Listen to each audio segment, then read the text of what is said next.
Hello learners, slow and steady wins the race and the race towards acing GATE and ESE. I'm here to make sure you win it. If you are struggling with the concepts of civil engineering, then strengthening your basics and practicing all kinds of questions can help you ace it. Learn live with me and get unlimited practice for GATE and ESE. Let's crack it. Unacademy. Let's crack it.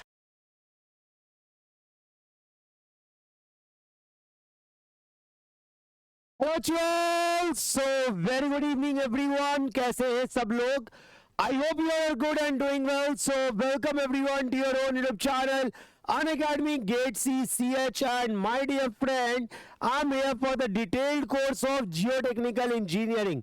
मेरे दोस्त, we have completed in the last class consolidation along with proper numericals, and now today I'm going to start shear strength of soil. Very important chapter. जैसा आपका consolidation definite 2 marks का रहता है, same आपका हम बोल सकते हैं कि shear strength very vital role in your exam. तो आप इस टॉपिक को बहुत ढंग से करोगे, यही मैं उम्मीद कर रहा हूँ. Right. So as I say, it is not a course only for GATE, it is a course for engineering services, state exams, PSUs. आप किसी भी चीज की तैयारी कर रहे हो, आप इस कोर्स पे रिलाई कर सकते हो for your subject. Right. So my dear friend, this the module 2. Module 1 में हमने करीबन 9 चैप्टर्स खत्म किए थे. हम मॉड्यूल 2 कर रहे हैं अब. और मेरे दोस्त, अगर मैं अपने बारे में बताऊं, then my name is Abhishek Bharti. I been teaching this GATE and ESE category since last 8 years. Qualified GATE with all India rank 136, qualified ESE pre and mains in 2015 and selected in RVNL. Qualified various state exams and awarded as GATE ESE Iconic Educator of the Year in 2022. And my dear friend, I've taught more than 1 lakh students if I take both online and offline. चलिए, अब अगर हम बात करते हैं chapter number 12, that is shear strength of soil. Right. तो पहले इसका इंट्रोडक्शन पे बात करेंगे. This is chapter 12, that is shear strength of soil. So first we'll talk on the introduction part कि भैया shear strength soil में कहां से आता है, क्या तरीका है, सॉइल में shear किस तरीके से डेवलप होता है, ये सारी बातें अब हम लोग कर रहे होंगे. राइट. तो कुर्सी के पेटी बांध लीजिए और इस सफर में मेरे साथ शुरू हो जाइए. चलिए, तो अगर हम स्टार्ट करते हैं मेरे दोस्त बेसिक इंट्रोडक्शन में, तो सॉम का एक कॉन्सेप्ट आपने पढ़ा होगा कि जब आप किसी तरीके का लोड लगाते हो एक मटेरियल पे, राइट. फॉर एग्जांपल, आप एक बीम लिए या बार लिए. Let us take you take अ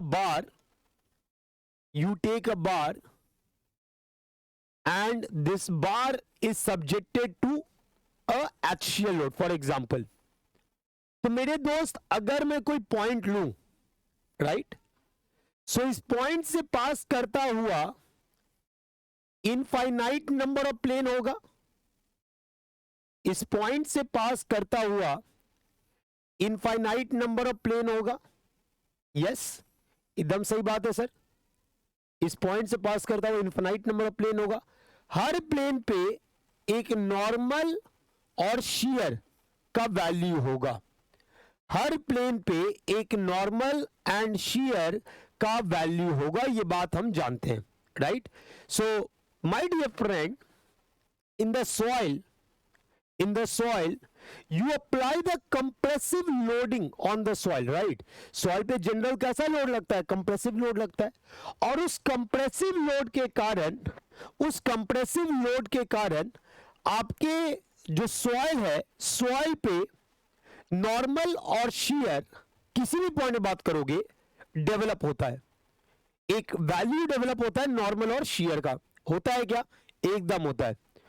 तो अब मेरे दोस्त, जब किसी भी प्लेन पे जो shear है, ठीक है, किसी भी प्लेन पे जो shear है, अगर वो shear स्ट्रेंथ ऑफ सॉइल से ज्यादा हो जाए तो आपका सॉइल क्या कर जाएगा? फेल कर जाएगा. हम क्या बोलना चाह रहे हैं यहां पे कि the soil will be Fehling in shear. आपका जो सॉइल होगा वो किसके कारण फेल करेगा, वो शियर के कारण फेल करेगा। कैसे फेल करेगा, आपने जब कंप्रेसिव लोडिंग लगाया तो उस कंप्रेसिव लोडिंग के कारण ऑन द सॉइल, अब जनरल लोड क्या होता है, कंप्रेसिव लोड होता है, तो उस कंप्रेसिव लोड के कारण आप किसी भी पॉइंट पे बात करोगे on the different plane shear लग रहा होगा, तो वो प्लेन जहां पे शियर स्ट्रेंथ ऑफ सॉइल से ज्यादा हो जाता है या उसके बराबर हो जाता है, वी से दैट वो फेलियर प्लेन आपका बन जाता है। क्लियर है बात? सो ये एक जनरल प्रिंसिपल है जो आपके सॉम से मैंने उठा के आपको बताया। क्या मैंने बोला, देखो यहां पे I said when soil is subjected to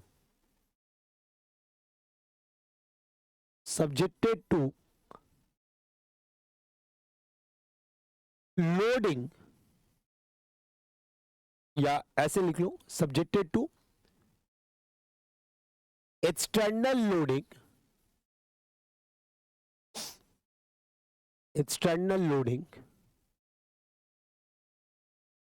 every point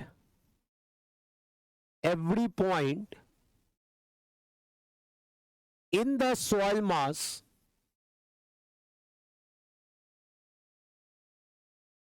develops a definite value of normal and shear stress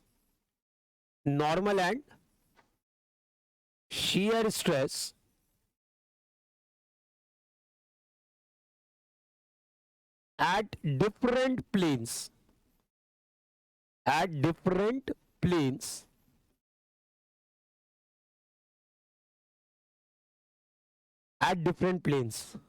ठीक है। अगला पॉइंट क्या बोल रहे हैं यहां पे, when shear stress along any plane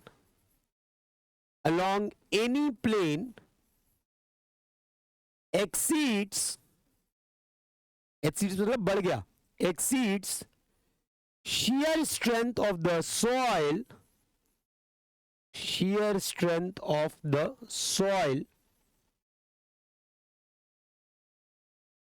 soil will fail। soil क्या कर जाएगा भाई, soil will fail, right? next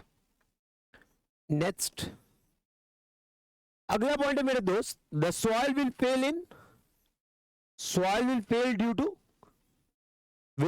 due to shear। किसके कारण फेल करेगा, shear के कारण फेल करेगा। तो अभी तो आपको मैंने बेसिक बात बताई कि यार देखो, सॉइल शियर के कारण फेल करेगा, तो फेल किस प्लेन के अबाउट करेगा, जिस प्लेन पे शियर आपका मैक्सिमम आएगा, राइट? मतलब जिस प्लेन पे आपका शियर मैक्सिमम से बेटर वर्ड है, जिस प्लेन पे आपका सॉइल का जो शियर है वो शियर स्ट्रेंथ से ज्यादा हो जाए, उस प्लेन पे आपको ये फेल होता हुआ दिखेगा। अब अगला पॉइंट क्या है कि सर ये सॉइल का शियर स्ट्रेंथ आता कहां से, from where the shear strength of the soil comes from, तो अब उसके बारे में डिस्कस करने जा रहे हैं। From where the shear strength of the soil comes from, sir ये शियर स्ट्रेंथ आता कहां से है, right? So let's look at that everyone, देखिए। So from where does the shear strength of the soil comes? तो तीन कारण है, थ्री कंट्रीब्यूटर है जो आपका सॉइल का प्रॉपर्टी है, वो तीन ऐसे कंट्रीब्यूटर है जो सॉइल के शियर स्ट्रेंथ में कंट्रीब्यूट करते हैं, ठीक है?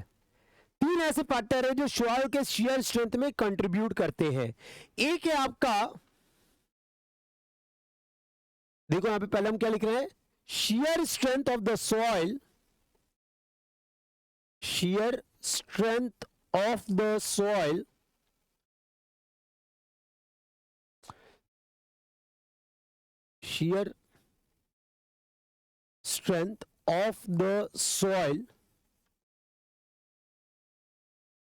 is due to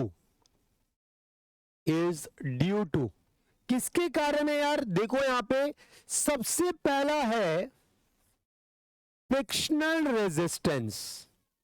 सबसे पहला है फ्रिक्शनल रेजिस्टेंस। फ्रिक्शनल रेजिस्टेंस, ठीक है। सबसे पहला हम बात कर रहे हैं किसका मेरे दोस्त? We are talking for frictional resistance. Now what is this frictional resistance? Try to understand what is this frictional resistance, try to understand. जैसे मान लो कि अगर ये सॉइल के पार्टिकल्स हैं जहां पार्टिकल टू पार्टिकल कांटेक्ट है, क्या है मेरे दोस्त? पार्टिकल टू पार्टिकल कांटेक्ट आपको दिख रहा है। There is a particle to particle contact, ठीक है। There is a particle to particle contact, ठीक है। देखो यहां पे, देखो यहां पे, there is a particle to particle contact, ठीक है। देखिए यहां पे, so my dear friend, there is a particle to particle contact. Now अगर देखो किसी भी लेयर के अबाउट, किसी भी प्लेन के अबाउट इसको मूव करना है, शेयर करना है, तो मेरे दोस्त you can see that surface पे, मान लो ये आगे बढ़ना चाह रहा है, तो आपको दिख रहा है यहां पे कि भाई सरफेस पे आपको क्या मिल रहा है? There is a resistance that you observed along the surface. जब पार्टिकल आगे बढ़ना चाहेगा, जब एक पार्टिकल दूसरे पार्टिकल से आगे बढ़ना चाहेगा, तो जो फ्रिक्शनल रेजिस्टेंस मिलेगा वो पीछे की तरफ मिलेगा, राइट। लेकिन ये कहां वैलिड होगा दोस्त? ये वैलिड होगा जब पार्टिकल टू पार्टिकल कांटेक्ट होगा। When the particle to particle contact is there, तब आपको ये चीज मिलने वाला है, तब आपको ये चीज मिलने वाला है। तो अगर आपको जब पार्टिकल टू पार्टिकल कांटेक्ट हो रहा है, उस केस में आपको फ्रिक्शनल रेजिस्टेंस मिल रहा है। मतलब इतना तो कंफर्म है कि वेरी फाइन सॉइल में ये नहीं मिलेगा, क्योंकि वेरी फाइन सॉइल में या तो हनी कॉम्ड होता है, या तो आपका फ्लॉकुलेंट होता है, या तो डिस्पर्स होता है। There is not particle to particle connection, right? So this frictional resistance, when what I say, the particle to particle resistance is observed in case of sand. कहां देखा जाता है? डोमिनेंट कहां होता है? सैंड के केस में होता है, ठीक है। सैंड के केस में डोमिनेंट होता है। तो फ्रिक्शनल रेजिस्टेंस, यहां पे क्या बोल रहे हैं हम? Particle to particle resistance, particle to particle resistance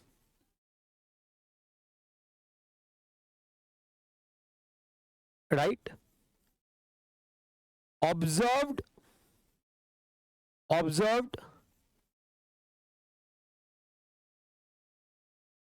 in dense and loose sand, observed in dense and loose sand।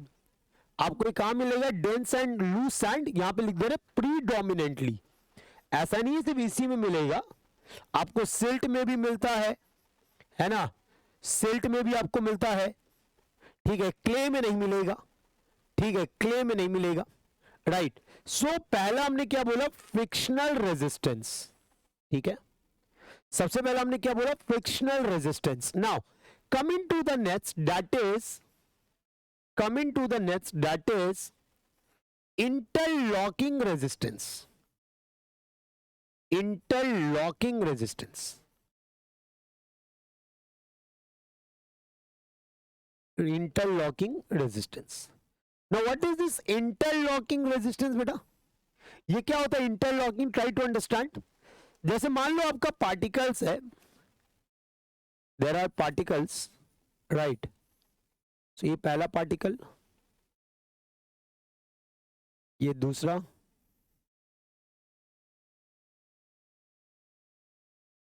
तीसरा, ये ऐसे बनाते थे, रुको बेटर क्लैरिटी आएगा। ये पहला है,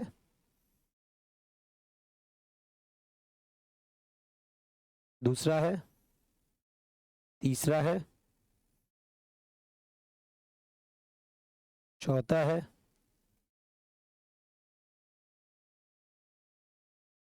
पांचवा है, छठा and so on. Now try to understand everyone. जब पार्टिकल एक दूसरे पार्टिकल के सरफेस पे जाएगा तो ये आपका resistance that is frictional resistance, right. लेकिन जब एक पार्टिकल दो अदर पार्टिकल के वॉइड में ट्रैप है, ट्राई टू अंडरस्टैंड. यहां पे जैसे अगर हम देख रहे हैं ये गैप था, इस गैप में ये आपका पार्टिकल ट्रैप है. तो अब इसको आगे बढ़ने के लिए ये जो इंटरलॉकिंग हुई है, ये जो इंटरलॉकिंग हुई है इसको भी ब्रेक करना पड़ेगा. यस और नो? क्योंकि वो वॉइड में दबा हुआ है, वो वॉइड के अंदर आपका जा चुका है, वॉइड के पार्ट में है. तो मेरे दोस्त अब यहां पे अगर उसको शेयर आउट होना है तो फ्रिक्शनल को तो ओवरकम करना ही है, साथ ही साथ जो मॉलिक्यूल के बीच में इंटरलॉकिंग हो गई है, जो इंटरलॉकिंग हो गई उसको भी ब्रेक करना पड़ेगा. यस और नो? तो my dear friend, interlocking resistance ये किस में मिलेगा? The interlocking is due to what? Interlocking between particles is due to the denseness.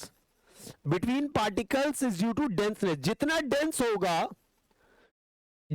dense होगा उतना ज्यादा इंटरलॉकिंग आपका बनेगा, है ना. उतना पार्टिकल पास होगा उतना इंटरलॉकिंग बनेगा.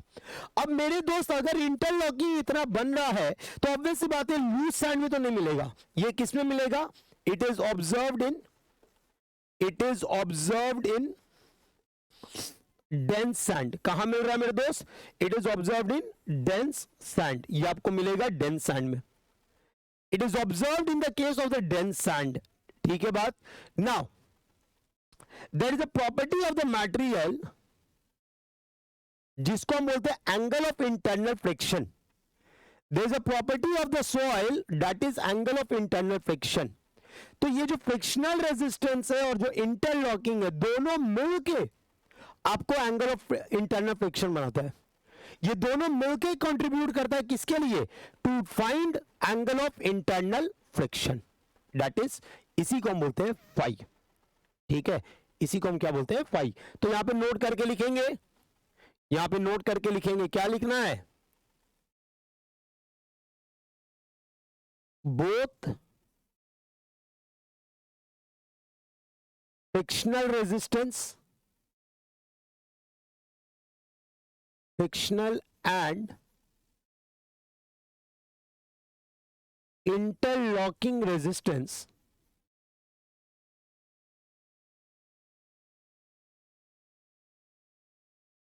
contributes to the angle of internal friction. Angle of internal friction जिसको हम किससे डिनोट करते हैं? Phi of the soil. तो आपका सॉइल का angle of internal friction is consisting of two part. एक है आपका फ्रिक्शनल रेजिस्टेंस और दूसरा है आपका interlocking resistance, right. Third factor जो अपना यहां पे है which is cohesion और adhesion between particles. अब देखो ये कोहेशन या एडेशन किस पे डिपेंड करता है? चार्ज पे. चार्ज पे, सरफेस पे क्या चार्ज है, और सरफेस पे चार्ज आपको फाइन ग्रेन में डोमिनेंट होता है. सरफेस पे चार्ज आपको कहां डोमिनेंट होता है? फाइन ग्रेन में, लाइक सिल्ट, लाइक क्ले. यहां पे आपको कोहेशन पाया जाता है. यहां पे म्यूचुअल अट्रैक्शन है, रिपल्शन है बेस्ड ऑन द चार्ज. ठीक है, ये किसमें आपको मिलेगा? You will observe this in case of the fine grain soil, right. So यहां पे क्या बोल? Between particles due to charge on its surface, due to charge on its surface. Hence, predominant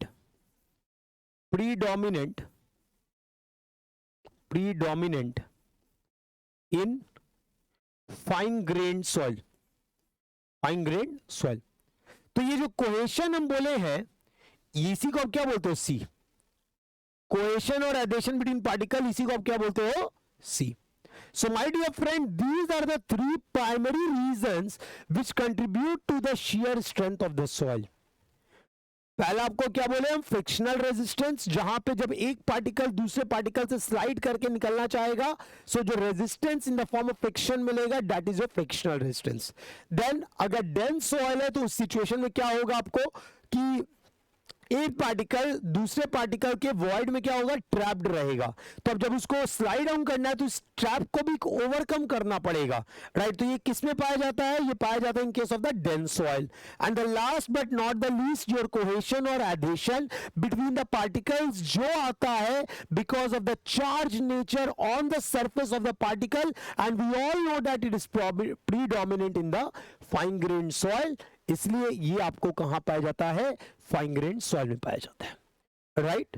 so I hope this is clear to everyone. फटाफट note करेंगे सब लोग, फटाफट note करेंगे सब लोग, फटाफट नोट करेंगे सब लोग. Everyone please note down first, everyone please note down first.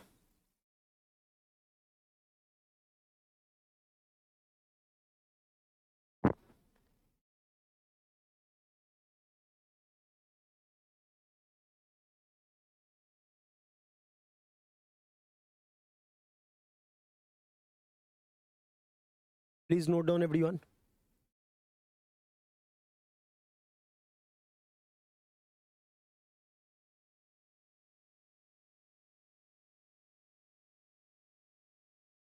So तीन पार्ट में हमने बांटा है, frictional resistance, interlocking resistance and your cohesion और एडेशन, राइट. फाई हमने क्या बोला, that is angle of internal friction. It is a mixture और it's a combination of frictional as well as your interlocking resistance. ठीक है, clear है बात, यहां तक कोई डाउट नहीं. तो give some examples of the shear failure. कुछ फेलियर जो आपने डे टू डे लाइफ में देखा होगा, कुछ फेलियर जो आपने डे टू डे लाइफ में देखा होगा. अभी आप रिसेंट सुने होंगे कि केदारनाथ धाम के पहले जो आपका लैंडस्लाइड हुआ है, तो लैंडस्लाइड किसका एग्जांपल है, this is the example of shear failure. This is the example of shear failure, right. तो इसी को हम अपने टेक्निकल टर्म में बोलते हैं फेलियर ऑफ इनफाइनाइट स्लोप. ठीक है, अब मान लो कोई होता है डैम फेलियर, आपका डैम है, डैम का जो स्लोपी पार्ट है वो क्या हो गया, फेल कर गया. सो that is also example of shear failure. फिर आपने देखा होगा कि एम्बैंकमेंट वॉल है, ठीक है, और बहुत बार क्या होता है, एम्बैंकमेंट वॉल मिट्टी के साथ बाहर निकल आता है, ठीक है, तो वो भी क्या एग्जांपल है, वो भी आपका शियर फेलियर है, राइट. आपका जो रिटेनिंग वॉल हम दिए थे, तो वो क्या हो गया, फेल होके बाहर निकला है along with the soil. So that is also example of shear failure, right. तो ये सारे जो अभी हमने बात किए हैं, ये सारे आपके एग्जांपल है किस चीज में, शियर फेलियर के. तो यहां पे हम एक पॉइंट लिख रहे हैं, क्या, few examples of shear failure. Examples of shear failure. भैया हमने क्या बोला, सॉइल किसमें फेल करेगा, the soil will fail in shear, the soil will fail in shear, right. तो फ्यू एग्जांपल में सबसे पहले हम क्या बोल रहे हैं, failure of infinite slope, failure of infinite slope. अब इनफाइनाइट स्लोप हम किसको बोल रहे हैं, जैसे आपको जो नॉर्मल आपने देखा होगा पहाड़ों पे, तो आपका इसका कोई बाउंड्री नहीं होगा, है ना. और मान लो ये आपका अगर ग्राउंड सरफेस है, दिस द ग्राउंड सरफेस, तो what you are going to observe कि अबाउट एनी प्लेन आपका पूरा मास क्या कर जाएगा, स्लाइड डाउन कर जाता है. On the virtue of its weight आपका जो पूरा मास है वो about a plane it slide. तो यहां पे आपको स्लाइडिंग दिखेगा, स्लाइडिंग फेलियर होता हुआ दिखेगा. ठीक है, आपका पूरा जो मास है, जो सॉइल का मास है अबाउट अ प्लेन, आपको क्या दिखेगा, स्लाइड डाउन करता हुआ दिखेगा, and hence the name sliding failure. तो this is the failure of infinite slope, जिसका कोई बाउंड्री नहीं होता है, स्लोप का कोई एंड नहीं होता है. दूसरा हम बोल रहे हैं failure of finite slope, failure of finite slope. अब फाइनाइट स्लोप में क्या आ गया, मान लीजिए आपका कोई एम्बैंकमेंट वॉल है, कुछ बना हुआ है, या मान लीजिए कोई डैम का वॉल आपका बना हुआ है, ठीक है, कोई डैम का वॉल आपका बना हुआ है, तो क्या हो रहा है कि कुछ पोर्शन आपका कट के निकल रहा है, some portion is moving out. या मान लीजिए कि आपने कट किया है, आपने पहाड़ को कट करके स्लोप बनाया है और उसमें से कुछ पोर्शन आपका कट के निकल गया। सो this is the failure of finite slope, this is the failure of finite slope. Third, failure of retaining wall, failure of retaining wall, retaining wall पढ़ेंगे आगे पढ़ेंगे, ठीक है, विल लर्न फर्दर। तो मेरे दोस्त, these are few examples of the shear failure, जहां पे आपको द सॉइल आपको दिखेगा कि वो शियर में फेल हो रहा है, राइट, वहां पे आपको दिखेगा कि सॉइल आपको शियर में फेल हो रहा है। तो अब भैया ऑब्वियस सी बात है, अगर सॉइल शियर में फेल हो रहा है तो भाई फेलियर का कुछ कॉन्सेप्ट होगा, कुछ थ्योरी होगा जो अलग अलग साइंटिस्ट ने दिया होगा, तो हमको पढ़ना है हमको, ठीक है, कि कैसे फेल करता है, किस प्लेन पे फेल करेगा, everything we are going to learn now. So give the heading more failure theory for sand. So give the heading more failure theory for sand. What is the more failure theory for sand? देखो यहाँ पे सबसे पहले मोर साहब ने जो बोला है वो हम लिख देते हैं, ठीक है, सबसे पहले मोर साहब ने जो बोला है वो हम लिख देते हैं, उसके बाद हम उस पर डिस्कशन करते हैं, है ना। देखो यहाँ पे मोर साहब ने क्या बोला है,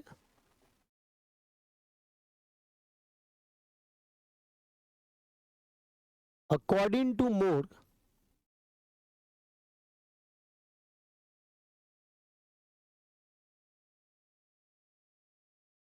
soil will not fail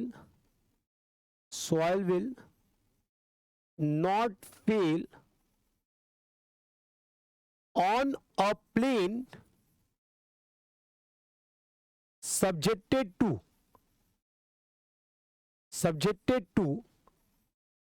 maximum shear stress, subjected to maximum shear stress,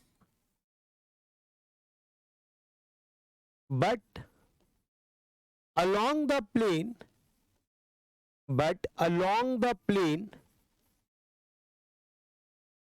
where resultant stress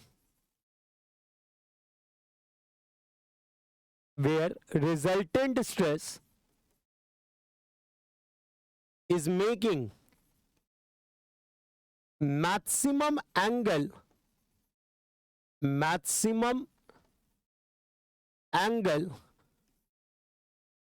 with the normal stress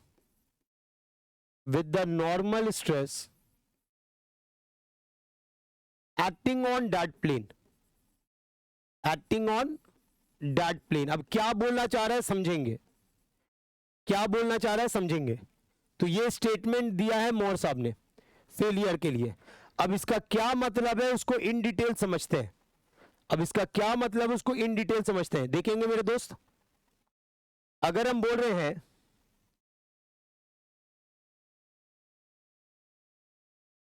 कि लेट अस से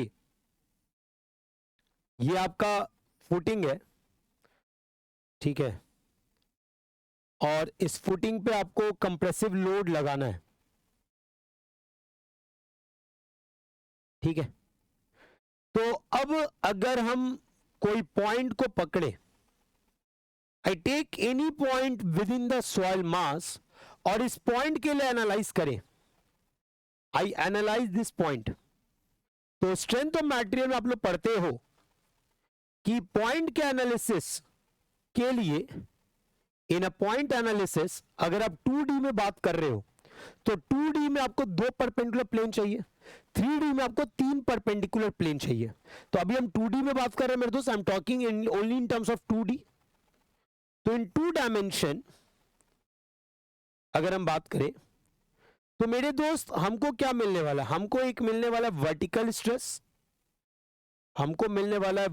स्ट्रेस, ठीक है, I can see the vertical stress, और वर्टिकल के कारण along the perpendicular, that is horizontal में या out of the plane आपको ये बाहर जाता दिख रहा होगा, तो you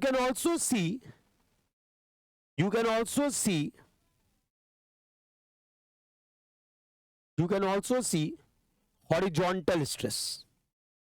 You can also see the horizontal stress, जो कि हम पढ़ेंगे अर्थ प्रेशर में. It is nothing but earth pressure coefficient into vertical stress. ये हम पढ़ेंगे, अर्थ प्रेशर कोएफिशिएंट पढ़ेंगे. ठीक है. तो अब मेरे दोस्त, if I take any plane at angle theta, if I take any plane at angle theta with the horizontal, if I take any plane, हम उसी पॉइंट पे बात कर रहे हैं. ये जो वर्टिकल प्लेन बनाए हैं, ये जो हॉरिजॉन्टल प्लेन बनाए हैं, ये सारे उसी प्लेन पे बात हो रहा है, कोई और प्लेन पे बात नहीं हो रही है. ठीक, मतलब उसी पॉइंट पे बात हो रहा है. प्लेन्स वो, ये सारे प्लेन उसी पॉइंट से पास करते हैं. राइट, जैसे हमने बोला ना, मान लो ये आपका पॉइंट है, तो इस पॉइंट से पास करता हुआ इनफाइनाइट नंबर ऑफ प्लेन है. तो यही हमने क्या किया, इसमें से एक वर्टिकल ले लिया, एक हॉरिजॉन्टल ले लिया, एक प्लेन ले लिया जो हॉरिजॉन्टल से थीटा एंगल पे है. तो ये सारा बात इसी पॉइंट के लिए हो रहा है. ठीक है, ये सारा बात इसी पॉइंट के लिए हो रहा है. अब मेरे दोस्त देखो यहां पे, तो हमने क्या बोला था, जब तुम वर्टिकल लोड लगाओगे तो वर्टिकल लोड लगाने के कारण एट एनी प्लेन आपको क्या मिलेगा, एक नॉर्मल और शियर का वैल्यू मिलेगा. You are going to see a value of normal and shear on any plane. ठीक है, तो एक नॉर्मल आपको दिख रहा है, एक आपको शियर दिख रहा है. You can see a value of normal, you can see the value of a shear. Now मेरे दोस्त, इसका रिजल्टेंट स्ट्रेस आएगा. There is a resultant stress, इस प्लेन पे लगेगा एक resultant stress. So what is the value of this resultant stress? Nothing but root over sigma N square plus tau square. And this resultant stress makes an angle with the normal. This resultant stress makes an angle with the normal, और इसी angle को हम बोलते हैं beta. What is this beta, my dear friend? Beta refer to angle of obliquity. Angle of obliquity. इसी beta को हम क्या बोलते हैं, एंगल ऑफ ऑब्लिगिटी. तो what is angle of obliquity? It is the angle which the resultant stress acting on a plane meets with the normal to that plane. Clear है बात? बोलोगे यार? नाउ तो ये तो आपको बेसिक बात हमने बोला. अब मेरे दोस्त, एक प्लेन ऐसा मिलेगा जहां पे जो रिजल्टेंट आ रहा है, देखो यहां पे सब लोग, ये आपका नॉर्मल हो गया, ये आपका शियर हो गया. राइट, एंड एक आपका क्या हो गया, रिजल्टेंट हो गया. देखो यहां पे, सो नॉर्मल, शियर और ये हो गया रिजल्टेंट. अब मेरे दोस्त, ये जो एंगल बन रहा है out of all the planes, ये एंगल क्या होगा, मैक्सिमम होगा. ये एंगल क्या होगा, मैक्सिमम होगा. Out of all the planes जो इस पॉइंट से पास कर रहा है, आपको एक प्लेन ऐसा मिला है जहां पे जो रिजल्टेंट स्ट्रेस है वो नॉर्मल से मैक्सिमम एंगल बना रहा है. तो इसी को हम क्या बोलते हैं, angle of maximum obliquity, beta max. Beta max is what, angle of maximum obliquity. तो एज पर द मोर साहब ने क्या बोला, मोर साहब ने बोला कि भैया फेलियर उस प्लेन पे नहीं करेगा जहां पे शियर स्ट्रेस मैक्सिमम हो. फेलियर उस प्लेन पे करेगा जिस प्लेन पे जो रिजल्टेंट है वो नॉर्मल स्ट्रेस से मैक्सिमम एंगल बना रहा है. तो यहां पे साफ दिख रहा है कि ये जो आपका भी लाइन बनाए हैं, this line is your what, this your failure plane, this is your failure plane और क्रिटिकल प्लेन. ये आपका फेलियर प्लेन है, या इसी को हम क्या बोल रहे हैं मेरे दोस्त, critical plane. This is failure plane, या हम इसी को क्या बोल रहे हैं, critical plane. Right, now my dear friend, the angle the failure plane makes with the horizontal, the angle the failure plane makes with the horizontal, इसी को हम बोलते हैं critical angle. The angle the failure plane makes with the horizontal, इसी को बोलते हैं हम critical angle, that is theta सी। ठीक है सर, आपको हम ओवरव्यू दे रहे हैं। देखो हमने क्या क्या किया है। हमने सॉइल का एक, हमने जो लोडिंग लगी है उसमें से विद इन द सॉइल मास एक पॉइंट पकड़ा है, उस पॉइंट का रिप्रेजेंटेशन किया है। रिप्रेजेंटेशन के हमको दो परपेंडिकुलर प्लेन मिले, एक पे वर्टिकल स्ट्रेस लग रहा है, एक पे हॉरिजॉन्टल स्ट्रेस लग रहा है। अब at any plane at angle theta with the horizontal, हम क्या देख रहे हैं, हर प्लेन पे एक नॉर्मल और शियर दिख रहा है, राइट। इन जनरल बात कर रहे हैं, ठीक है, हो भी सकता है नहीं भी हो सकता है, तो इन जनरल बात करें तो आपको नॉर्मल और क्या दिख रहा है, शियर दिख रहा है। अब मेरे दोस्त हमको क्या देखना है कि जो रिजल्टेंट है वो एक एंगल बना रहा है विद नॉर्मल, जिसको हम बोल रहे हैं एंगल ऑफ ऑब्लिगिटी, राइट। अब अगर out of all the planes एक ऐसा प्लेन आपको मिल रहा है जहां पे जो एंगल ऑफ ऑब्लिगिटी वो मैक्सिमम आ रहा है, तो वही आपका फेलियर प्लेन बनेगा, या वही आपको क्या कहलाएगा, क्रिटिकल प्लेन कहलाएगा। And the angle that failure और critical plane is making with the horizontal to that plane, उसी को हम क्या बोल रहे हैं, we are saying it as critical angle. यहां तक बात समझ में आई? यहां तक बात समझ में आई सबको? बोलोगे यार, यहां तक पॉइंट क्लियर हुआ सबको? Yes?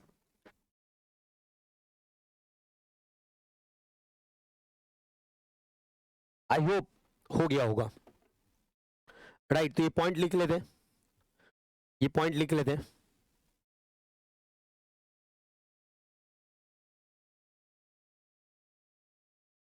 The angle resultant stress on a plane, the angle resultant stress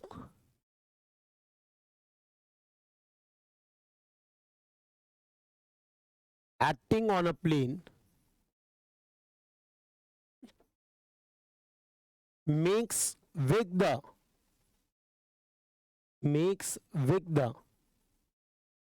normal stress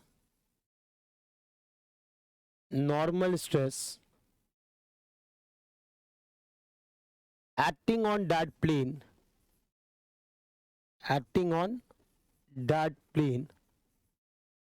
is referred as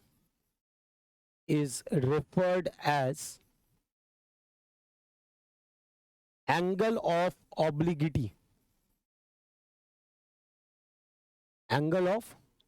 obliquity, right।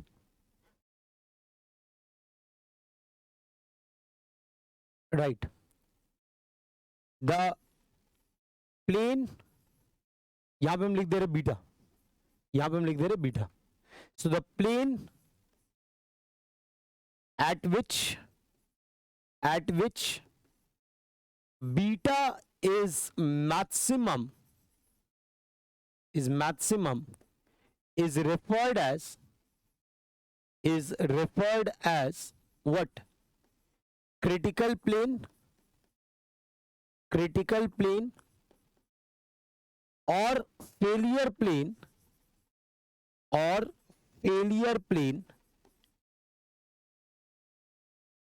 and the angle it makes with the horizontal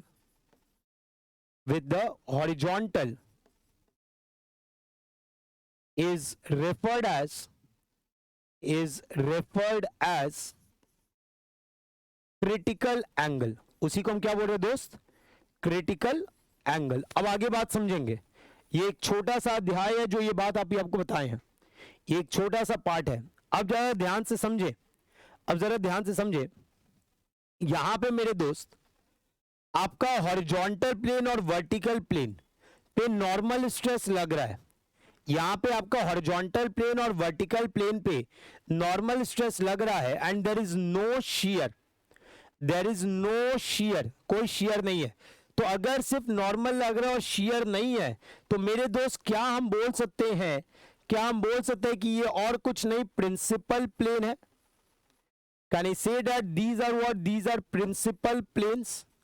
Yes, these are nothing but principal planes, और ये जो vertical और horizontal दिख रहा है, these are nothing but principal stresses, these are nothing but principal stresses. देखो अब यहां पे, देखो अब यहां पे, तो इन द सॉइल अगर हम ये बात कर रहे हैं, दिस इज सिग्मा वर्टिकल, ये बात कर रहे हैं दिस इज सिग्मा हॉरिजॉन्टल, ठीक है, क्लियर है बात। तो अब देखो यहां पे हमने बोला है प्रिंसिपल प्लेन है, तो ये जो वर्टिकल से लग रहा है ये बनता है आपका मेजर प्रिंसिपल स्ट्रेस। क्यों बनता है आपको आगे बताएंगे, आपको हम आगे बताएंगे कि आपका जो सिग्मा एच है, this is nothing but a earth pressure coefficient multiply with sigma B. और सॉइल के नीचे जब आप बात कर रहे हो तो यहां पे मोस्टली जो आपका होता है वो आपका एक्टिव अर्थ प्रेशर कंडीशन होता है, तो जिसके कारण सिग्मा हॉरिजॉन्टल सिग्मा वर्टिकल से कम आता है। सो एक हो गया मेजर और दूसरा हो गया minor principal stress, minor principal stress, ठीक है। मेरे को एक प्लेन दिख रहा है, मेरे को एक प्लेन दिख रहा है, जिस प्लेन पे आपको क्या दिखने वाला है, फेलियर दिखने वाला है, जहां पे आपको क्या दिखने वाला है, बीटा मैथ्स दिखने वाला है। What you are going to see, you are going to find the beta max, beta max. ये आपका रिजल्टेंट हो गया, ये आपका नॉर्मल हो गया, ये आपका शेयर हो गया। नाउ माय डियर फ्रेंड, जो शेयर लग रहा है वो उस प्लेन, वो सॉइल के लिए शेयर स्ट्रेंथ हो जाएगा, क्योंकि मैंने क्या बोला, soil will not fail on a plane of maximum shear, fail on a plane where normal is making maximum, the resultant is making maximum angle with the normal. तो अब जिस प्लेन पे फेल हो रहा है, तो उस प्लेन पे जो शेयर लग रहा है, जो शेयर आ रहा है, वही उसका shear strength of the soil हो जाएगा। टेल मी यस और नो, वही उसका shear strength of the soil हो जाएगा। तो मेरे दोस्त अब यहां पे फर्दर समझेंगे, फॉर सॉइल बीटा मैथ्स, ये जो एंगल ऑफ मैथ्स ऑब्लिगिटी है, it is nothing but equal to angle of internal friction. For soil beta max is nearly equal to angle of internal friction. तो अब मेरे दोस्त, अगर मेरे को कोई बोल रहा है tan ऑफ बीटा मैथ्स, तो tan ऑफ बीटा मैथ्स क्या हो जाएगा, चेक करो तो। tan of beta max is nothing but s by sigma N, s upon sigma N. Beta max को हम कर रहे हैं फाई, और s बराबर क्या हो गया, शेयर स्ट्रेंथ बराबर हो गया, s बराबर हो गया सिग्मा एन tan फाई। तो ये आपको किसके लिए आया, ये आपको किसके लिए आया, this you find in case of sand. ये किस केस में आया मेरे दोस्त, ये आया आपको सैंड के केस में, ये आया आपको सैंड के केस में। फिर से रिपीट कर रहा हूं, ये आपका क्या बना, this is your failure plane. तो failure plane is making angle with the horizontal, इसी को बोले क्रिटिकल एंगल। हमने क्या बोला, जो आपका वर्टिकल और हॉरिजॉन्टल आपका स्ट्रेस दिख रहा है, these stresses are nothing but principal stresses. तो हम आपको आगे पढ़ाएंगे जहां पे मेजर और माइनर प्रिंसिपल की बात करेंगे, कि जो वर्टिकल लग रहा है वो इन जनरल आपका मेजर है और हॉरिजॉन्टल आपका माइनर है, क्योंकि वर्टिकल का ये फैक्ट है कि आपका हॉरिजॉन्टल डेवलप हो रहा है। तो horizontal is nothing but earth pressure coefficient multiply with the vertical, और जनरली वो जो के वैल्यू है वो 1 से कम होता है, क्योंकि वो एक्टिव कंडीशन में आता है, ठीक है। तो ये बात हमने किया, और यहां से हमने बता दिया कि भाई शेयर स्ट्रेंथ सैंड के केस में क्या होगा, S बराबर sigma N tan phi, S बराबर सिग्मा एन tan फाई, ठीक है बात। अब ये चीज आपको मोर सर्किल से समझा दे, ये चीज आपको मोर सर्किल से समझाए, बोलोगे यार, should I deal this with the Mohr circle also. ये तो आपको एक एनालिटिकल वे दिखाया, अब एक ग्राफिकल वे भी दिखा देते हैं। Yes yes, graphical way of understanding this concept, graphical way of understanding this more concept, right? So फटाफट पहले नोट कर लेंगे, फिर उसके बाद ग्राफिकल तरीका बताएंगे कि आपका मोर सर्किल कैसे बनेगा, राइट? और मोर सर्किल से कॉन्सेप्ट कैसे आ रहा है, फटाफट पहले नोट करेंगे सब लोग, फटाफट पहले नोट करेंगे सब लोग। Everyone please note fast.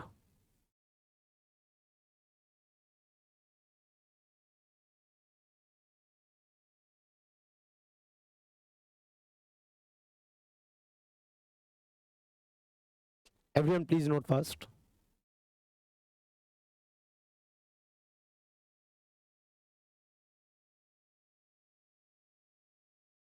ठीक है, अब देखो यहां पे, अब देखो यहां पे, तो मेरे दोस्त Mohr's theory,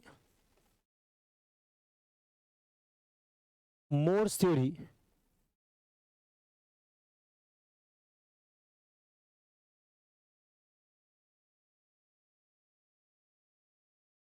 by Mohr circle, Mohr circle से समझते हैं. तो अगर आप यहां पे ध्यान दो तो मेरे दोस्त मेरा स्ट्रक्चरल एलिमेंट कैसा बना, there is a vertical horizontal, vertical horizontal. ठीक है, देखिए यहां पे, so the vertical is your major principal stress and horizontal is your minor principal stress. ठीक है बात, वर्टिकल आपका मेजर है, हॉरिजॉन्टल आपका माइनर है. तो if I draw the Mohr circle for this, if I draw the Mohr circle for this, देखेंगे सब लोग,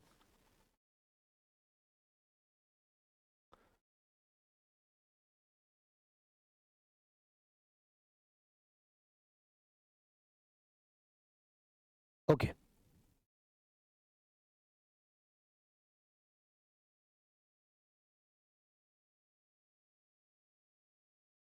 देखिए यहाँ पे, so I draw the Mohr circle my dear friend, I draw the Mohr circle. मान लीजिए कुछ इस तरीके का आपका मोर सर्किल बना है, राइट. तो मेरे दोस्त इधर आपका क्या आएगा, एक्सट्रीम पे मैक्सिमम प्रिंसिपल है.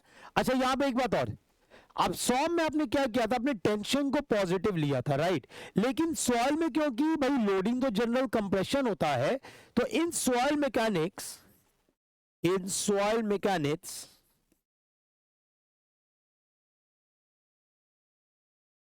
टेंसाइल नॉर्मल स्ट्रेस ये आपका नेगेटिव होता है दोस्त.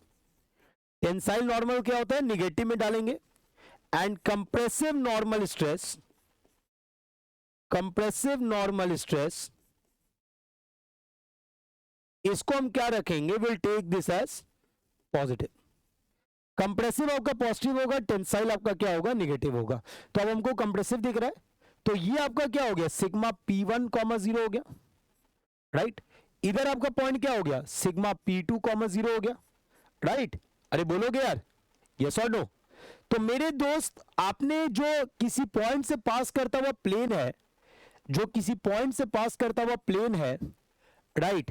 तो there are infinite number of planes, there are infinite number of planes passing through a point. Each plane has a definite value of normal and shear. Each plane has a definite value of normal and shear stress, right. कुछ definite value है normal और shear stress का. तो अब मेरे दोस्त अगर मैं इस सिचुएशन को समझूं, तो ये प्लेन सारे कहां पे है, these planes are on the Mohr circle. तो आपको थोड़ा सॉम का रिवीजन करा देते हैं. Centre of the Mohr circle, centre of the Mohr circle क्या हो जाएगा, it is nothing but sigma P1 plus sigma P2 by 2 comma 0. Yes, अगर मेरा शेयर भी आ रहा होता, मान लो आपका sigma H sigma Y tau H Y दिया हुआ था जो आपने सॉम में पढ़ा था, तो आपका फॉर्मूला क्या बनता है, sigma H plus sigma Y by 2 comma 0, right. अगर मैं रेडियस की बात कर रहा हूं, तो रेडियस क्या होता है, root over sigma h minus sigma Y by 2 का whole square plus tau H y का whole square. This is equal to what, it is nothing but P1 minus P2 by 2. This is nothing but equal to tau max. तो ये सारा चीज आप already सॉम में पढ़े हुए हो. This you have already covered in the SOM, this you have already covered in the SOM. ये सॉम आप ऑलरेडी कवर किए हुए हो. अब देखो यहां पे, तो मेरे दोस्त अगर P1 P2 के रेस्पेक्ट में बात करें, तो ये मेरा क्या हो जाएगा, sigma P1 plus sigma P2 by 2 comma 0. Again बहुत लोग को ये नहीं समझ आता कि सर ये दूरी कहां से है. देखो पहला कोऑर्डिनेट एक्स एक्सिस का बता रहा है, यस और नो. जो पहला कोऑर्डिनेट है वो एक्स एक्सिस के लिए बता रहा है, तो मेरे दोस्त ये वैल्यू आपका क्या हो गया, P1 प्लस P2 बाई 2, ये दूरी है, और y एक्सिस में तो 0 है, राइट।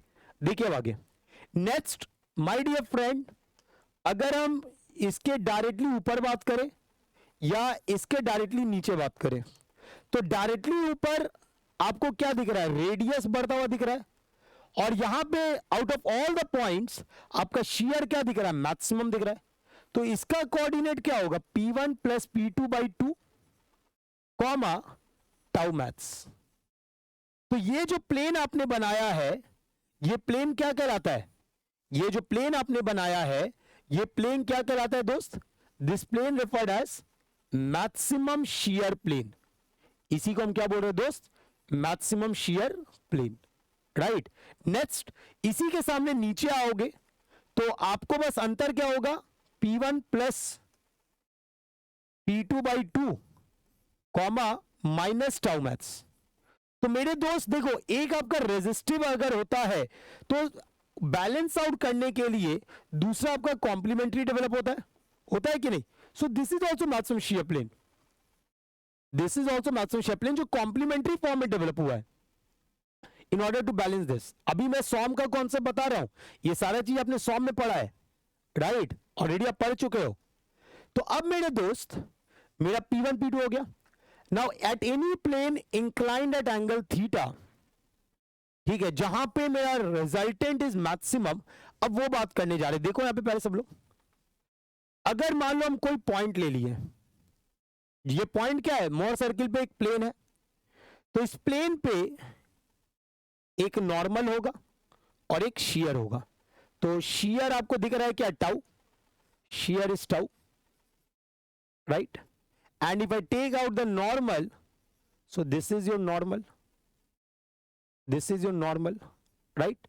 तो रिजल्टेंट क्या होगा, रिजल्टेंट क्या होगा, this is your resultant, this is your resultant होगा। रिजल्टेंट सोच के देखो, रिजल्टेंट क्या था, रिजल्टेंट क्या था, what was resultant, it is nothing but root over sigma N square plus tau square, यही था ना, यही था, root over sigma N square plus tau square, यही तो था रिजल्टेंट, बना दिया यहां पे resultant, right. Now my dear friend, what is angle of maximum obliquity, what is angle of maximum obliquity. भैया आपने एक ऐसा प्लेन देखा जहां पे आपका ये जो बीटा है, ये बीटा क्या दिख रहा है, मैक्सिमम दिख रहा है। अब आप देख लो यहां पे आपको और कहीं पे आपको ये चीज नहीं दिखेगा, आपको सिर्फ एक और एक सामने ऑपोजिट में आपको प्लेन दिखेगा जहां पे आपका बीटा क्या आ रहा है, मैक्सिमम आ रहा है, राइट।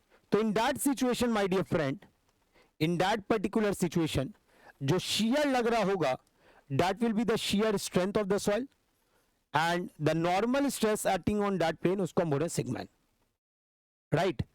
तो इन दिस पर्टिकुलर डायग्राम क्या आप क्लियर देख पा रहे हो, देखो ये जो रेडियस है, this is your tau maths, that is the maximum shear stress, और आपका जो शियर स्ट्रेंथ है, तो साफ दिख रहा है कि the soil is not failing on a plane of maximum shear stress, it is failing on a plane जहां पे resultant is making maximum angle with the normal to that plane, the resultant is making maximum angle with the normal to that plane. साफ साफ यहां पे आपको दिख रहा होगा, राइट। आपको एक नॉर्मल हमने एक एंगल बना दिया विच इज बीटा, ठीक है, जो आपको रिजल्टेंट दिखा रहा है, मैक्सिमम दिखाना है, तो this beta max is equal to 5, this beta max is equal to 5। Clear है यहां तक बातें समझ में आई, यहां तक बातें समझ में आई। मैंने आपको सिंपल बात बोला मोर्स थ्योरी से, मैं आपको मोर्स थ्योरी से बड़ा सिंपल बात बोला कि भाई आपको जो लोडिंग है, उस लोडिंग करस्पॉन्डिंग हमने मोर सर्किल बना दिया, राइट। उसके बाद जो मोर सर्किल के प्रॉपर्टीज जो आपने सॉम में पढ़ा वो मैं वापस से रिपीट कर दिया हूं। देयर आफ्टर आपको रिजल्टेंट स्ट्रेस दिखाना है, तो आपने क्या किया, प्लेन सेलेक्ट किया, प्लेन पे नॉर्मल और शेयर दिखा, अपने आप तुमको रिजल्टेंट समझ में आ गया. The angle the resultant is making with the normal to that plane, उसको एंगल ऑफ ऑब्लिगिटी बोलते हैं. So out of all the points हम वो प्लेन देख रहे हैं जहां पे मेरा एंगल ऑफ ऑब्लिगिटी मैक्सिमम होगा. So I got that point, और यही आपका क्या होगा, this will be your failure plane. ये आपको प्लेन रिप्रेजेंट कर रहा है, तो यही क्या कहला जाएगा, ये आपका कहला जाएगा फेलियर प्लेन और critical plane. This is your failure plane और क्रिटिकल प्लेन. ठीक है, बात जल्दी नोट करेंगे, जल्दी नोट करेंगे. दिस इज फेलियर प्लेन और क्रिटिकल प्लेन. चलिए, please note first, please note first.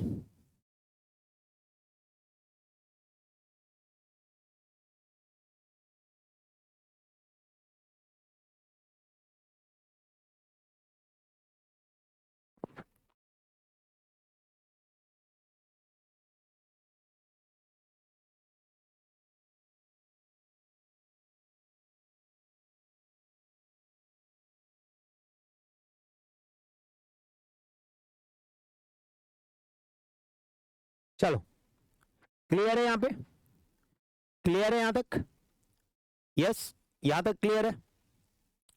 अब देखो यहां पे सब लोग, अब देखेंगे यहां पे सब लोग.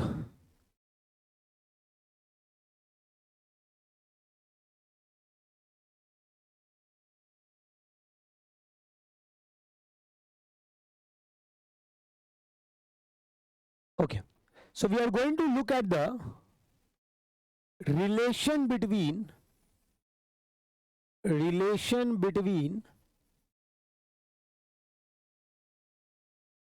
theta c and phi. We are going to look at the relation between theta c and phi. तो समझेंगे सब लोग यहां पे ध्यान से.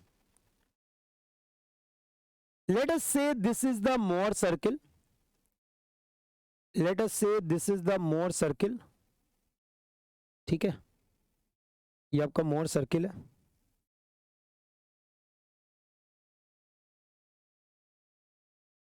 Very good. ये वैल्यू आपका क्या है, सिग्मा P1 कॉमा 0. ये वैल्यू आपका क्या है, सिग्मा P2 कॉमा 0. ये वाले पॉइंट्स, ये ठीक है. और let us say this is your failure plane. ये आपका सेंटर है, this is a centre with the value P1 plus P2 by 2 comma 0. P1 plus P2 by 2 comma 0. This is your centre. अब मेरे दोस्त, सेंटर से ये जो जा रहा है ये हो गया radius. This is your radius, right, ये आपका रेडियस है. और माय डियर फ्रेंड,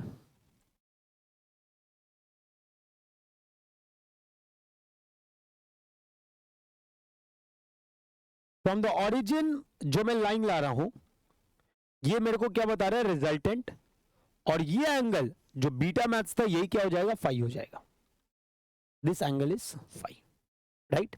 अच्छा, ये जो डायग्राम आप बना रहे हो, ये मोर सर्किल कैसे स्ट्रक्चर एलिमेंट के लिए बना रहे हो, ये मोर सर्किल कैसे स्ट्रक्चर एलिमेंट के लिए बना रहे हो, ये आप बना रहे हो जहां पे वर्टिकल स्ट्रेस आपका मेजर है, हॉरिजॉन्टल आपका माइनर है, राइट. तो आप इसके लिए बना रहे हो, आप इसके लिए बना रहे हो, ठीक है. You are making it for this. तो मेरे दोस्त अब यहां पे समझो, मेरे दोस्त आप यहां पे समझो कि जो आपका फेलियर प्लेन था, suppose this is a failure plane, यहां पे थीटा सी है. So this failure plane is a making a angle theta c with the major principal plane. It is making an angle theta c with the major principal plane, right? Clear है बात.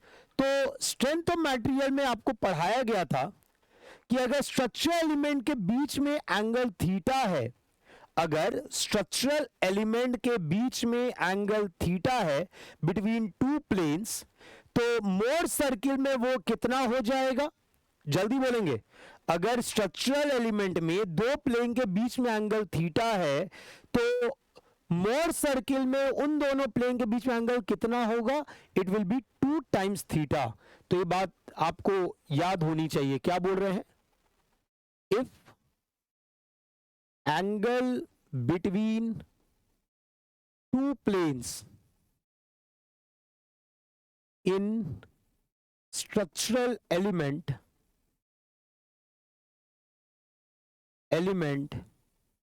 is theta, then in Mohr circle it will be 2 theta, it will be 2 theta, है ना?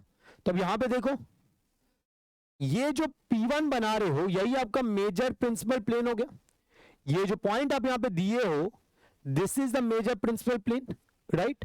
और आपको failure plane आने के लिए you are moving anti clockwise, ठीक है? तो यहां पे कैसे मूव करेंगे? आपको सेंटर से जो लाइन लेता है उससे एंगल जाता है, so we are moving anti clockwise, you are reaching the failure plane, right? This is a failure plane. तो अगर वहां थीटा सी है तो यहां 2 टाइम्स थीटा सी हो जाएगा। अगर स्ट्रक्चरल एलिमेंट में थीटा सी है तो मोर सर्किल में वही चीज आपको क्या मिल जाएगा? 2 टाइम्स थीटा सी मिल जाएगा। टेल मी यस और नो, सही बात है? So in the Mohr circle it will be 2 times of theta c. अब आगे समझोगे, अब आगे समझोगे। अब पॉइंट्स ले लेते हैं। ये मान लो O है, ये मान लो A है, ये मान लो B है, ठीक है? So in triangle OAB, in triangle OAB समझेंगे, अगर ये थीटा सी है तो ये 180 माइनस 2 थीटा सी होगा। स्ट्रेट लाइन है, ये टैंजेंट है और ये रेडियस है तो परपेंडिकुलर हो गया। तो मेरे दोस्त sum of angle of a triangle is equal to 180 degree. तो मेरे को क्या मिल रहा है? 5 plus 90 plus 180 minus 2 theta c, this is equal to 180 degree होगा मेरे दोस्त। Sum of all the angles of a triangle is equal to 180 degree. तो मैंने सारे एंगल को ऐड कर दिया तो मेरा 180 मिल रहा है। अब हम क्या कर रहे हैं? देखो यहां पे ये कट गया, कट गया क्या? हमको थीटा सी चाहिए, तो 2 theta c is equal to 90 plus 5। तो यहां से मेरे दोस्त theta c, the angle the failure plane makes with the horizontal या major principal plane will be what? It is nothing but 45 plus 5/2, right? So what is theta c? The angle the failure plane meets with the major principal plane. वापस मैं update दे रहा हूं, theta c क्या है? Theta c is the angle the failure plane. Theta c is what? Theta c is the angle failure plane, angle failure plane makes with major principal plane, major principal plane, angle the failure plane meets with the major principal plane, यही आपको theta सी बता रहा है। And what is the relation of theta c and phi? It is nothing but theta c is equal to 45 plus 5/2। बस, तो ये आपका basic theory मैंने आपको बता दी। This is the basic theory, this is the basic theory, right, for the sand. ठीक है, जल्दी से नोट करेंगे, जल्दी से नोट करेंगे, please note first, please note first.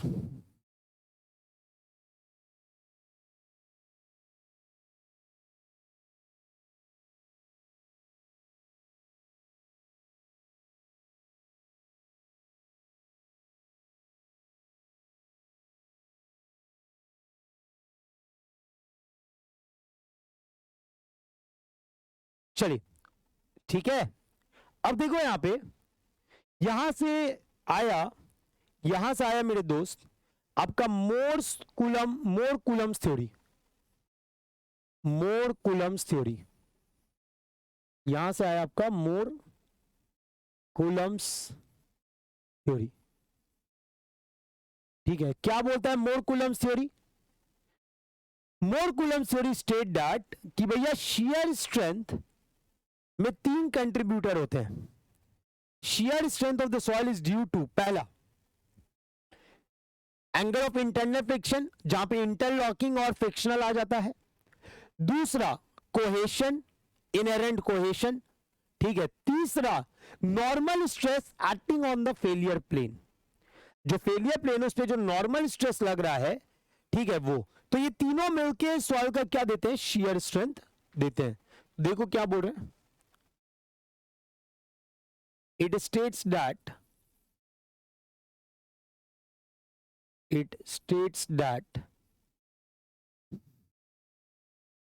shear strength of the soil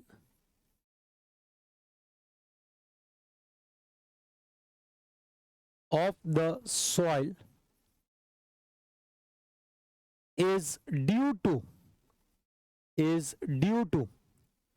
सबसे पहला है मेरे दोस्त angle of internal friction, angle of internal friction. किसके लिए? इंटरलॉकिंग और फ्रिक्शनल, इन दोनों को ध्यान रखता है. ये कैसे डिनोट करते हैं? Phi. B inherent cohesion,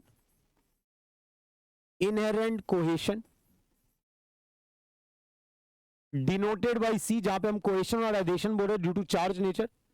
C is the normal stress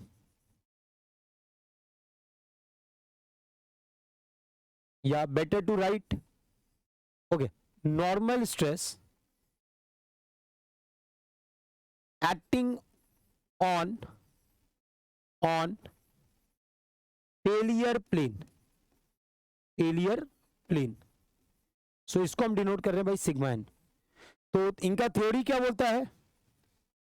shear strength of the soil is equal to c plus sigma N tan phi. ये फॉर्मूला आपको हम पहले भी करवाए थे, याद करो, जब आपको क्विक सैंड कंडीशन करा रहे थे. तो shear strength of the soil 3 कारणों से है. एक है आपका एंगल ऑफ इंटरनल फ्रिक्शन, एक है आपका कोहेशन और एक है आपका नॉर्मल स्ट्रेस. ठीक है. तो ये बेसिक मोर कूलम्ब्स थ्योरी आया. ठीक है. This is a basic theory जो मोर कूलम्ब ने मिलकर दिया. ठीक है. अब आ गए यहां पे टेरजागी साहब ने बोला यार देखो, ये तब तक वैलिड है, ये फॉर्मूला तब तक वैलिड है जब तक सॉइल में पानी का आवागमन नहीं हो रहा है. जब तक सॉइल ड्राई अवस्था में तब तक ये वैलिड है. लेकिन अगर मानो पानी आया तो हो सकता है पानी रहे, हो सकता है वो ड्रेन हो जाए, तो उस सिचुएशन में ये वैलिड नहीं होगा. ठीक है. तो उस सिचुएशन में टेरजागी साहब ने modified Mohr Coulomb theory suggest किया, जहां पे उन्होंने बोला कि instead of taking total parameters, take effective parameters, जहां पे वाटर का इफेक्ट भी कंसीडर हो जाता है. राइट. तो यहां पे हम क्या बोल रहे हैं?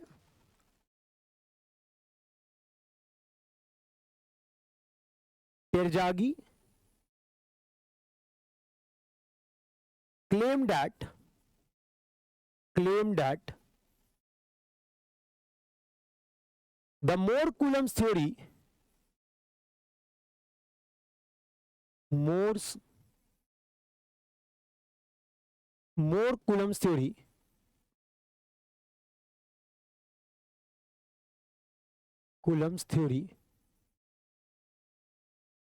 will be invalid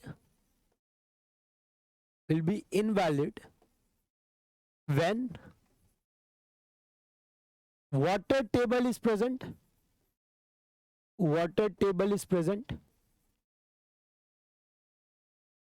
hence modified Mohr Coulomb's theory was given. Hence modified Mohr Coulomb's theory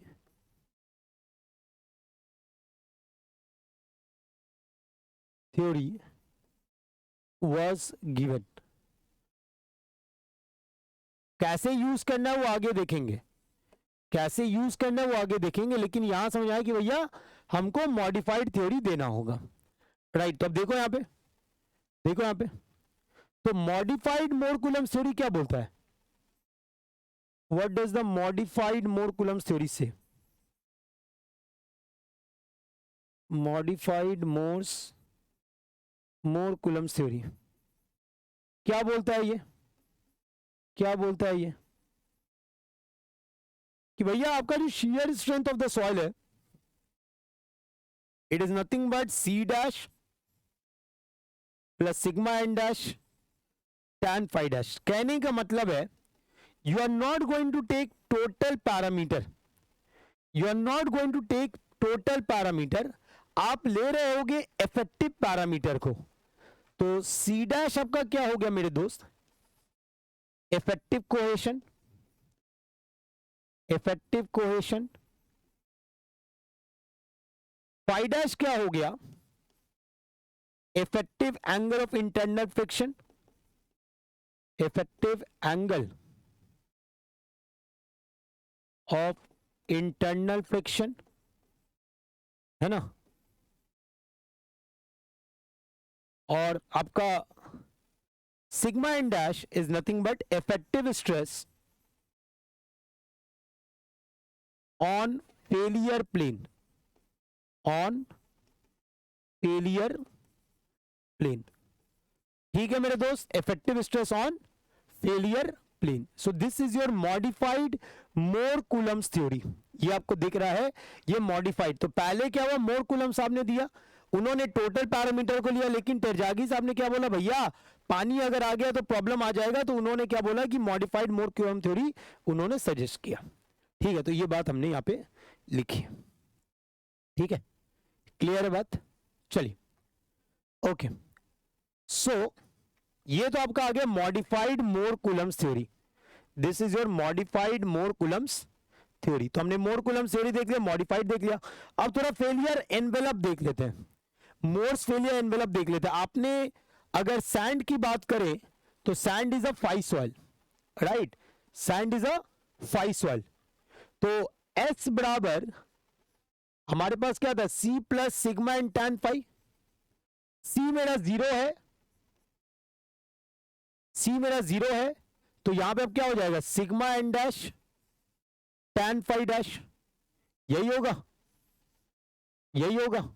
तो अगर यहां पे आप डायग्राम बनाओगे, अभी जस्ट हमने देखा है, अभी जस्ट हमने देखा है कि if I say this is your Mohr circle, if I say this is your Mohr circle, तो आपका जो फेलियर एनवेलप होगा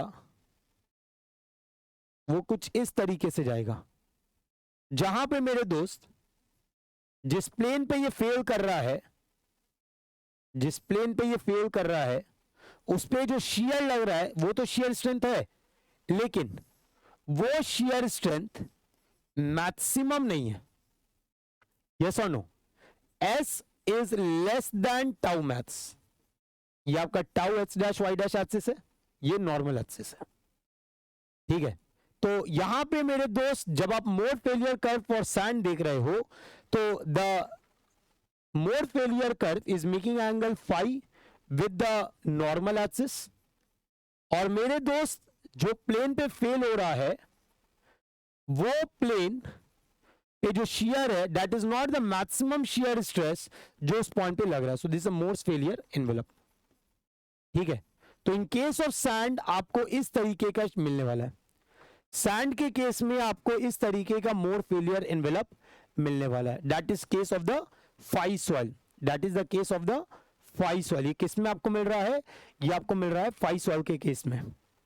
ठीक है, so Mohr's failure envelope for sand, Mohr's failure envelope for sand. ठीक है, क्लियर है बात? देखिए आगे, नोट हो गया, नोट हो गया, देखेंगे आगे।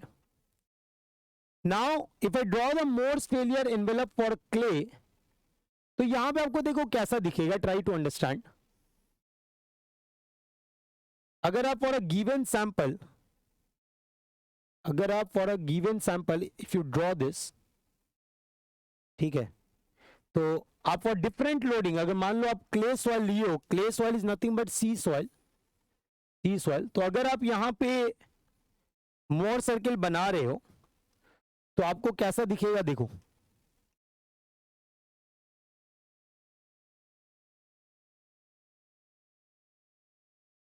देखो, so in this case if you draw, आप बार बार अगर for the different values of normal आप ये करते हो,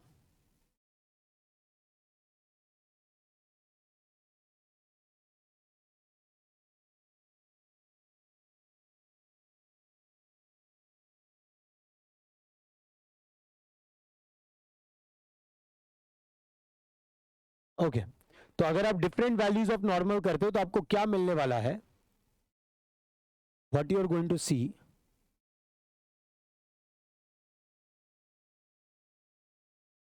अगर आप ये कॉमन टैंजेंट, ये आप अगर फेलियर खींच रहे हो, अगर आप एक कॉमन टैंजेंट खींच रहे हो, so you can clearly see that कि यार देखो, सैंड क्ले के केस में फाई आपका जीरो होता है, क्ले के केस में आपका फाई जीरो होता है, तो अगर फाई जीरो तो एस बराबर क्या हो गया, कोहेशन हो गया। सो माय डियर फ्रेंड, यहां पे this is your S and that is nothing but your cohesion. तो यहां पे आपको क्या दिखेगा कि जिस प्लेन पे आपका मैक्सिमम आ रहा है उसी प्लेन पे फेलियर हो रहा है, because phi is equal to zero. तो यहां पे हम क्या देख रहे हैं कि the shear strength is nothing but equal to tau max. So this is your Mohr's failure envelope. किस केस में, मोर्स फेलियर एनवेलप किस केस में, जब आप किसकी बात कर रहे हो, क्ले के लिए बात कर रहे हो। तो यहां पे आपका जो शियर स्ट्रेंथ होगा वो टाउ मैक्स के बराबर होगा इन केस ऑफ क्ले, जहां पे आपका फाई नहीं है, ठीक है। So that is a Mohr's failure envelope for clay. तो सैंड के केस में आपका हॉरिजॉन्टल नहीं था, इंक्लाइन था, क्योंकि वो फाई था। यहां पे आपका हॉरिजॉन्टल है, जहां पे आपका मैक्सिमम शियर स्ट्रेस किसके बराबर है, आपका shear strength of the soil के बराबर है। किस केस में, क्ले के केस में, right. Now the next I am going to talk for silt. अब सिल्ट में क्या होगा मेरे दोस्त, what will happen in case of silt, आप यहां पे क्या लिखोगे, एस बराबर c plus sigma and tan phi, यही लिखोगे मेरे दोस्त। तो अब अगर यहां पे आप यही लिखोगे तो मेरे दोस्त एक कोहेशन भी आएगा, ये कोहेशन भी आएगा, और साथ ही साथ आपको एंगल भी मिलेगा। Yes, so again if I look here,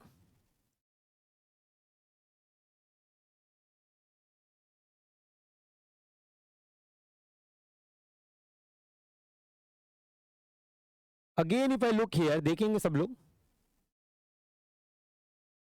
again if I look here, तो ये मेरा, late us say this is your tau max, है ना, और शियर स्ट्रेंथ ये रहा। तो इस केस में भी आपको क्या दिख रहा है कि shear strength is less than tau max, ठीक है बात। तो ये बना आपका क्या, मोर्स फेलियर एनवेलप, किस केस में, सिल्ट के केस में, जहां पे ऑरिजिन से पास नहीं कर रहा है, एक पर्टिकुलर आपको वाई कोऑर्डिनेट की दूरी आपको दिख रही है, ठीक है, उसके बाद वो इंक्लिनेशन आपको दिख रहा है, right. So this is the Mohr's failure envelope for silt, this is the Mohr's failure envelope for silt, ठीक है बच्चा लोग। तो आज के लिए इतना ही रखते हैं, जहां पे हमने अच्छे खासे कंटेंट कवर किए हैं। We have discuss the Mohr failure theory for sand and thereafter हमने Mohr circle and everything we have seen, है ना। और मेरे दोस्त, आपका जो नया बैच है वो 26 से शुरू हो गया, ऑल स्टार बैच।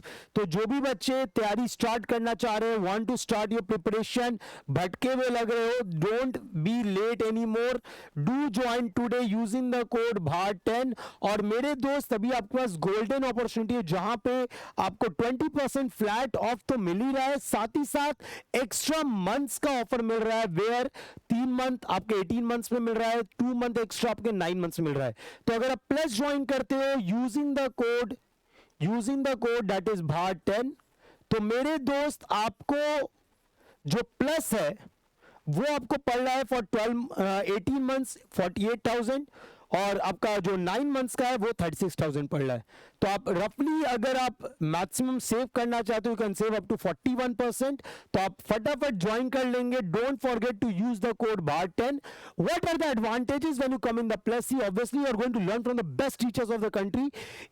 क्लास में लाइव डाउट्स आपके क्लियर होंगे एट लिटरली नो टाइम। ठीक है, आपके पास एक्सेस होगा अगर आप प्लस ले तो डिजिटल पीवाईक्यू और बुक्स का, और अगर आप ऐप पे अगर आप आइकॉनिक ले रहे हो तो आपको हार्ड कॉपी भी मिलता है।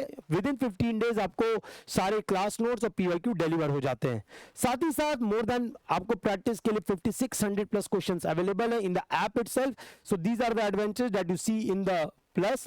अगर आपको लगता है सर हम एक बार में इतना अफोर्ड नहीं कर सकते हैं, तो आपके पास एक लोन का ऑप्शन होता है जहां पे you get the approval of the loan in 2 hours with the minimum paper work and you get the flexible tenure to pay the payments, right? So these are the facilities that you can obtain. तो अगर आपको जाना है तो आप इस number पे call करिए, ठीक है, वहां पे बोल देना कि मेरे पास कोड है BAR10 BHAR10 and you can get the subscription, right? और भूलना नहीं मेरे दोस्त, चाहे कोई भी सब्सक्रिप्शन हो, गेट हो, ESE हो, स्टेट एग्जाम हो, अनअकैडमी का कोई भी सब्सक्रिप्शन हो, you can apply my code that is BAR10, ठीक है? You can apply my code that is BAR10, ठीक है? So thank you everyone. So meet you all for the next session tomorrow only. कल ही लेंगे session, है ना?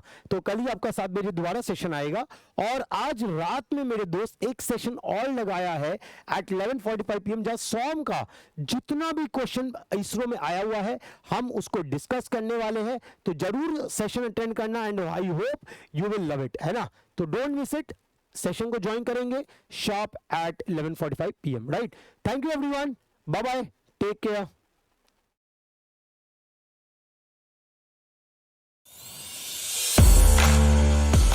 Hello learners, slow and steady wins the race, and the race towards acing GATE and ESE. I'm here to make sure you win it.